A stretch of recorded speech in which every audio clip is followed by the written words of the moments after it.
Passport scheme might sound innocuous enough, but when you need identification to get around your own country, it's a slippery slope. How much more control will they need? It started off with just big venues, then it got to getting the young involved in getting a treatment that not everybody wants.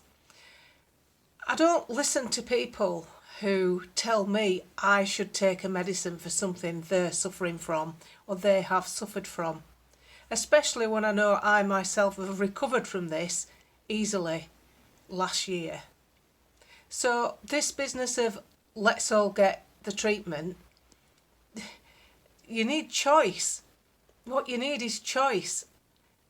I'm not bothered whether you've had it or you haven't. That's irrelevant as long as you made your choice for you.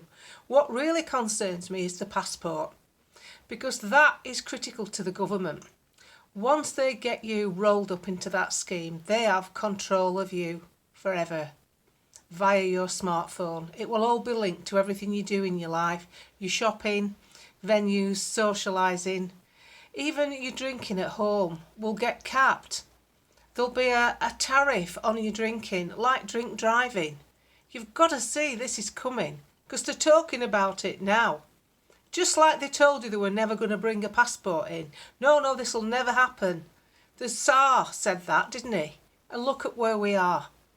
Healthcare workers in the care industry forced into having a treatment that some of them won't do well with. But that's all ignored. And some of them will have had the disease and recovered, so they'll have protection anyway. It's all being ignored. It's being forced. It's past coercion when you're getting a letter from your boss to tell you if you don't have it in 11 weeks' time, you lose your job. They're threatening your livelihood. This is human rights. This is wrong. This is morally wrong. We're all capable of washing our hands and keeping away from each other at a safe distance. What's wrong with that?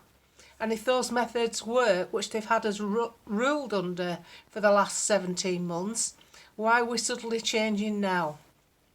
Who benefits? The government, not you. You don't benefit, don't kid yourself. It's of absolutely no benefit to you. When did a piece of paper keep you safe? It doesn't. But it gives them lots of details into how you run your life. It's policing without police. So for instance, when they use future lockdowns, and they will, they can just ping your phone, so you're still in Morrison's, your phone pings and tells you to get back home. Or you've gone out for the day to Blackpool and you think, sod it, I'm not going home yet. They'll be able to contact a local warden that can come and trace where you are and send you home. It gives them so much power, it's dangerous. You don't want a democratic society going down this route. It's madness for a disease that 99% of people recover from at home. You've got to wake up to the dangers of the passport scheme. They're going to roll it out on the care workers first. Do you know why? Because they're the most vulnerable. They're the most easy to trample on.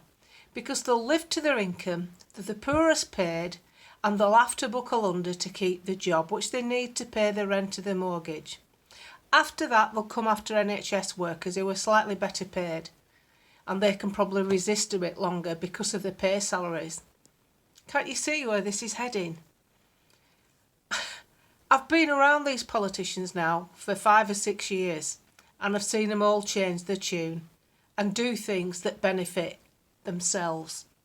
The only way you can get their attention is to write to them or email them, but not just once. Do it many times. Make sure the pile grows. Get your family members to join in. I've said it before. This is changing times. We're going to change forever if you don't stand up to it. This is nothing to do with your health. It's past that. The virus is real. Very real. Of course it is. It's ludicrous to suggest otherwise.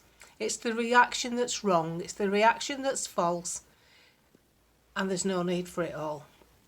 Because there's no proof lockdown has done any good apart from causing spikes. You're locked down, everybody's locked away, you come out, everybody gets infected. And infections aren't necessarily illness.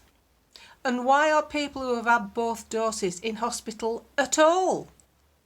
If this corollary between having a medicine and not having a medicine, it means safety or not safety, then the ones that have had the medicine shouldn't be anywhere near a hospital.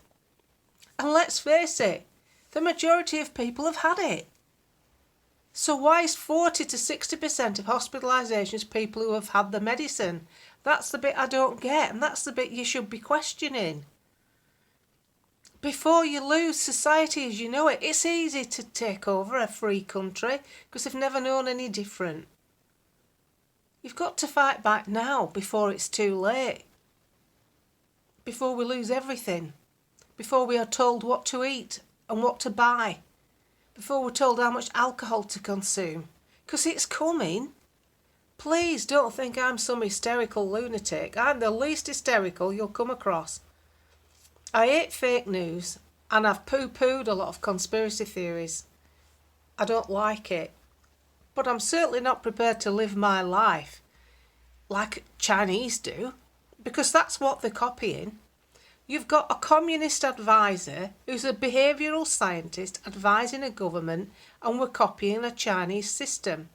You've got a lead scientist, Professor Neil Ferguson, who took a risk assessment and decided, because he had no symptoms, that he was immune.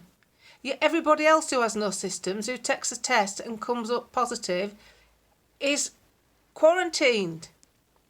When a scientist doesn't obey his own rules, it can't be because he lacks the intelligence to understand them, can it? And it can't be because he hasn't done a risk assessment, because that's what the government's employing him to do. So in his own walk of life, he decided the risk was worth taking. That's the bit that worries me. And then Hancock. Add it all together, it doesn't add up, does it? It just doesn't add up.